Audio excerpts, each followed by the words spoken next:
মন্ত্ৰী অশোক সিংহলক লৈ বিজেপিত অসন্তুষ্টি ভূমাফিয়াক মন্ত্ৰিত্ব দি বিপদত মুখ্যমন্ত্ৰী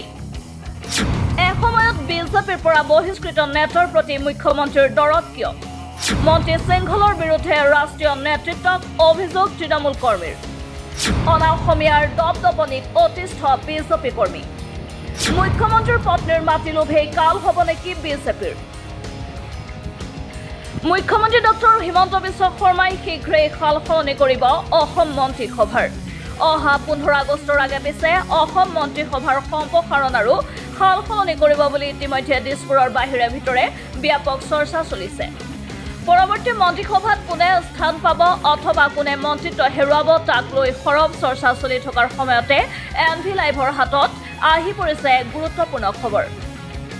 প্ৰাপ্ত খবৰ মতে মুখ্যমন্ত্ৰী ডক্টৰ হিমন্ত বিশ্ব শৰ্মাৰ ঘনিষ্ঠ অশোক সিংহলক পৰৱৰ্তী মন্ত্ৰীসভাৰ পৰা অপসাৰণ কৰাৰ দাবী জনাইছে বিজেপিৰ কৰ্মকৰ্তাসকলে এটা সময়ত দল বিৰোধী কাৰ্যকলাপত জড়িত হৈ বিজেপিৰ পৰা বহিষ্কৃত হোৱা অশোক সিংহলক মুখ্যমন্ত্ৰী হিমন্তই মন্ত্ৰীসভাত স্থান দিয়াক লৈ সাধাৰণ বিজেপি কৰ্মীসকলৰ মাজত উঠিছিল বিভিন্ন প্ৰশ্ন উল্লেখ্য যে গুৱাহাটী মহানগৰীত মাটিৰ দালাল বুলিয়ে পৰিচিত অশোক সিংহলৰ বিৰুদ্ধে আছে বহু অভিযোগ বিগত কংগ্ৰেছ চৰকাৰৰ দিনত মহানগৰৰ বিভিন্ন প্ৰান্তত দুখীয়া আৰু দৰিদ্ৰ লোকৰ মাটি কৌশলেৰে হস্তগত কৰিছিল অশোক সিংহলে সেই সময়ত ৰাজ্য মন্ত্ৰী প্ৰয়াত ডাক্তৰ ভূমিধৰ বৰ্মনৰ খাস মানুহ আছিল এতিয়াৰ বিজেপি নেতা অশোক সিংহল কংগ্ৰেছ চৰকাৰৰ খাস মানুহ বুলি পৰিচয় দি একাংশ চক্ৰ বিষয়া আৰু লাভমণ্ডলৰ জৰিয়তে মহানগৰীৰ বহু চৰকাৰী মাটি নিজৰ নামত কৰাৰ অভিযোগ আছে এইগৰাকী মন্ত্ৰীৰ বিৰুদ্ধে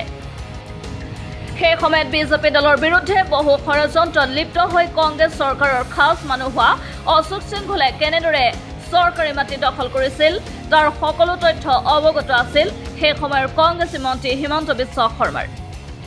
ইয়াৰ সুযোগ গ্ৰহণ কৰিয়ে এতিয়াৰ মুখ্যমন্ত্ৰী ডক্টৰ হিমন্ত বিশ্ব শৰ্মাই অশোক সিংহলক গুৱাহাটী উন্নয়ন বিভাগৰ দায়িত্বত নিয়োজিত কৰে আৰু সকলো বেনামী সম্পত্তি বৈধ কৰাৰ সুযোগ দিয়ে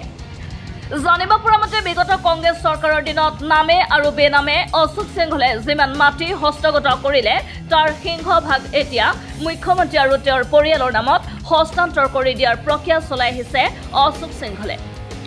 মন কৰিবলগীয়া কথা যে মুখ্যমন্ত্ৰী ডক্টৰ হিমন্ত বিশ্ব শৰ্মা আৰু তেওঁৰ পত্নী ৰিণিকী ভূঞাৰ মাটিৰ প্ৰতি থকা লোভ সৰ্বজনবিদিত চৰকাৰী হওক বা বেচৰকাৰী হওক মুখ্যমন্ত্ৰীৰ পত্নী ৰিণিকী ভূঞাই য'তেই মন কৰে তাতে মাটি দখল কৰিব বিচাৰে মুখ্যমন্ত্ৰী আৰু পত্নীৰ এই অভিলাষ পূৰণ কৰাত কোনো ধৰণৰ কৃপণালী কৰা নাই অশোক সিংহলে একমাত্ৰ মন্ত্ৰিত্বৰ চকীখনৰ বাবে